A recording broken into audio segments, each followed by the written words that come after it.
You're heading out for a day on the water, and you've got all that you need, right?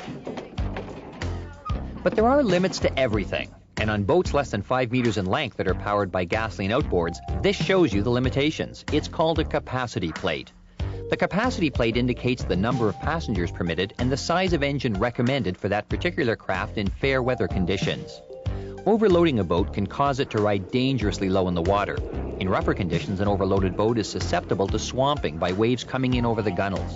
And even in calm water, it can be swamped by a larger boat's wake. The size of the motor used on a boat is an important factor as well. A larger than recommended motor will add extra weight in the stern, and that could cause water to come over the transom as the boat slows down. But it's also more than just the load that can cause an unsafe condition.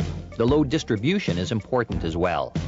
For loading gear on board, one person should be positioned near the center of the boat, while another on the dock hands the equipment to him.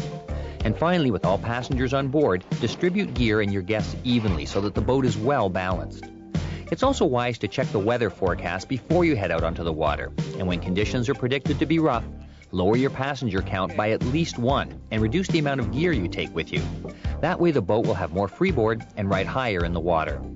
And whenever you're operating your vessel in bad weather or at its capacity limit, it's a good idea to make sure that everyone on board wears their life jackets at all times.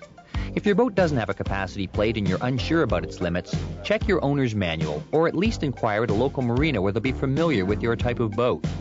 There's nothing like a day on the water to really enjoy all that summer has to offer. But just make sure that you keep your boat within the recommended limits. Bail or anyone?